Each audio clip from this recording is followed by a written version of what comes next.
queria apresentar algumas possibilidades de técnicas para tratamento de varizes e de telangiectasias a nível ambulatorial.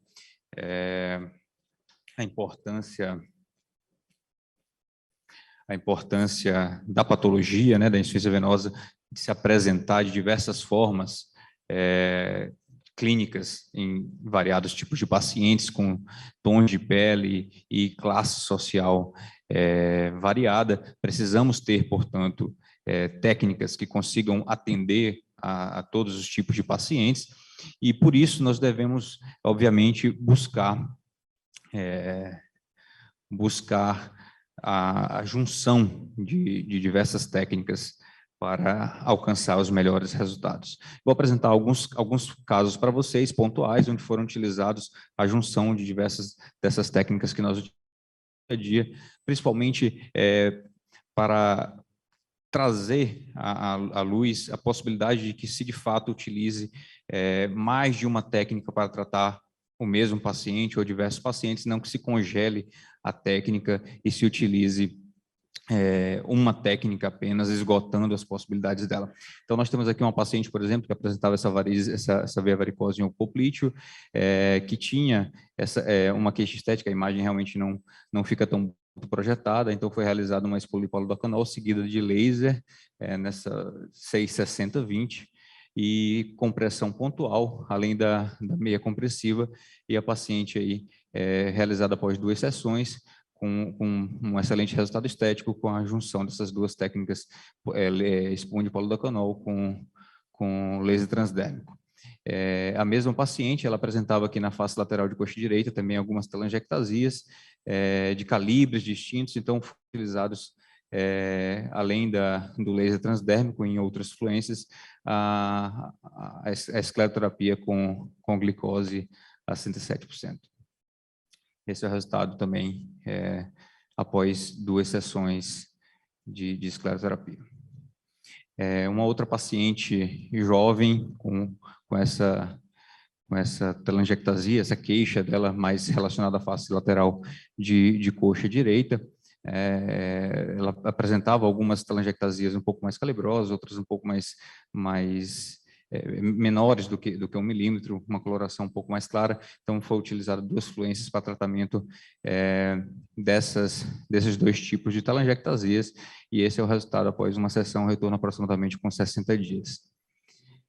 Essa paciente é um caso que quem já assistiu uma aula que eu apresento sobre fotodocumentação, é uma paciente que chegou no nosso consultório com a queixa das telangiectasias em face lateral, bilateral de coxa e posterior, mas telangiectasias realmente mais escuras, e que a gente, com a utilização de um dermatoscópio, a gente já conseguiu conversar com ela, explicar a possibilidade de ter uma hiperpigmentação em algumas dessas regiões. Porém, é uma paciente que no primeiro pós, ela voltou com uma queixa estética, ela não referia melhora das telangiectasias. Na verdade, ela nem lembrava de como era a perna dela, a única queixa dela era daquelas áreas de hiperpigmentação. Não sei se eu consigo voltar.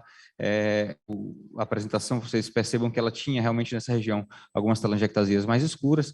Foi utilizado também 2 fluências diferentes para tratamento das áreas mais proximal e mais distal de coxa, e esse foi o resultado após uma sessão, e que a paciente ela chegou com um objetivo de suspender o tratamento. Ela não estava gostando, realmente tinha mancha nas pernas, e quando eu apresentei para ela a foto do pré, ela ficou realmente bem assustada e disse, não lembrava que minhas pernas eram assim, vamos dar continuidade. Depois ela ficou bem satisfeita, e eu queria enfatizar a importância de fotodocumentar. Essa é a mesma paciente, uma visão posterior e as mesmas áreas de hiperpigmentação nesse retorno após 60 dias. Então, um resumo, para não delongar aí, até porque eu já estou fazendo até planos para o iPhone, então não posso passar do tempo estipulado para a gente. Isoladamente, não existe uma técnica 100% eficaz, é importante conhecer e trabalhar com as diversas técnicas para conseguir chegar ao melhor resultado para o paciente, e lembrando sempre que a foto clínica, o Maranhão está de portas abertas para que vocês venham nos visitar. Muito obrigado. E para o doutor Tiago, eu gostaria de perguntar se ele faz uso de algum flebotônico para associar nesse processo, diminuir o processo inflamatório de endotélio quando faz esse tipo de escleroterapia combinada. Na minha rotina, eu sempre costumo prescrever no pós-procedimento flebotônico e meio de compressão. Utilizo, na verdade, de uma forma bem empírica, 2 flebotônicos que eu percebo a resposta melhor do paciente, que é o Pycnogenol e a diosmina hesperidina de 1 grama, né? Então, percebo com ambos excelentes resultados, então acabo selecionando de uma forma bem aleatória a utilização desses 2 flebotônicos. E persiste o uso durante quanto tempo depois da escleroterapia? Normalmente, prescrevo por 15 dias após cada sessão.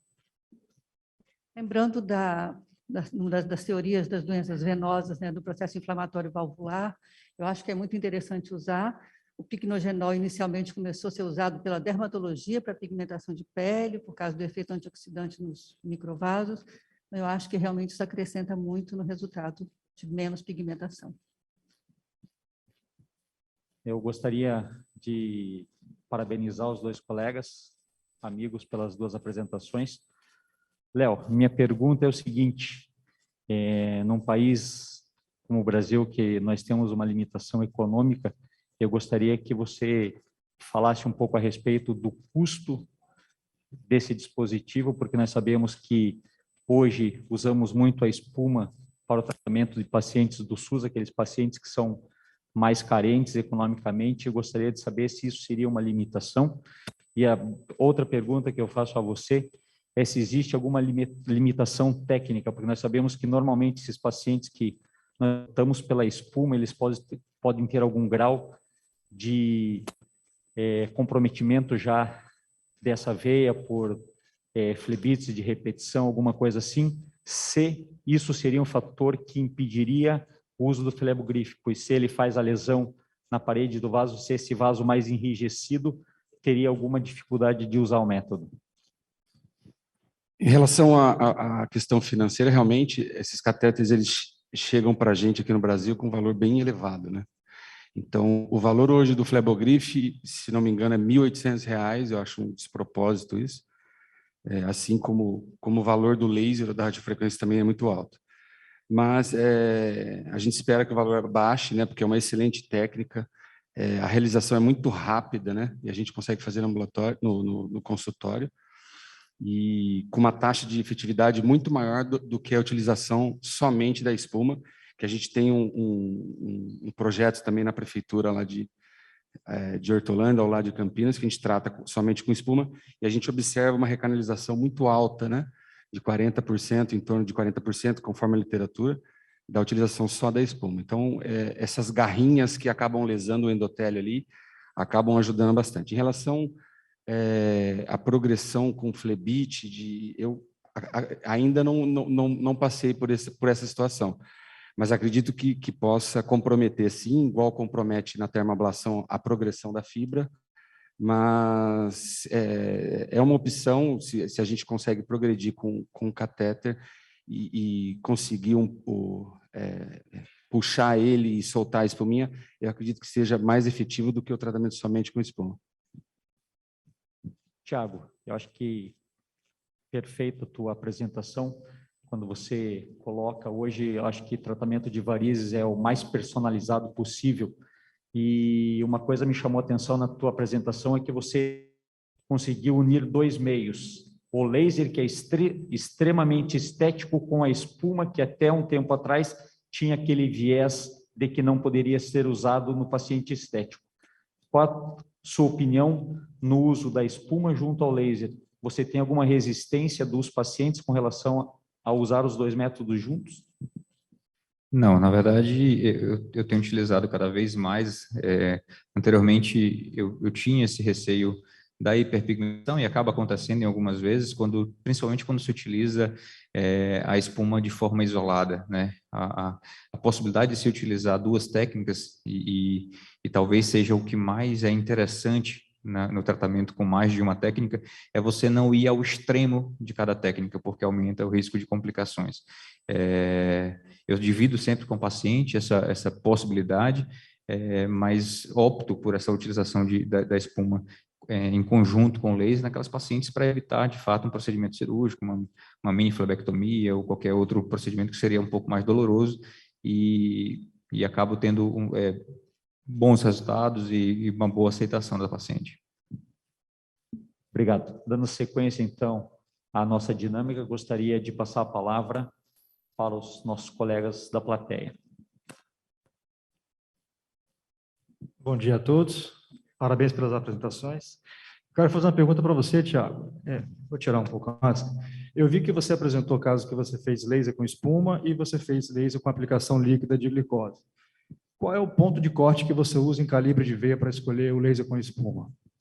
Normalmente, veias acima de 3 a 4 milímetros, pela profundidade, pelo tom de pele, eu tenho optado, de fato, ainda faço isso por um N pequeno, ainda faço isso de uma forma bem empírica. Tem algumas pacientes que eu tento fazer só o CLACS, extrapolando um pouco até a indicação da escleroterapia líquida com laser, e tenho também encontrado bons resultados nessas pacientes. E quando essa paciente retorna, que não tem bom resultado só com CLACS, eu costumo fazer o CLAFS, né, que é a utilização da espuma com laser. Mas o corte ali em torno de 3 a 4 milímetros é o que eu tenho feito. Perfeito. E você faz em qualquer tipo de pele? E por quanto tempo você mantém a meia nesse paciente?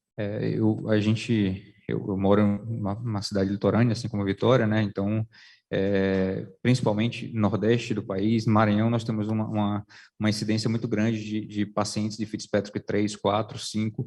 Então, a gente não pode se dar o luxo de evitar utilizar. A gente tem que, obviamente, ir com muita parcimônia, mas a gente tem utilizado independente do tom de pele. A meia de compressão,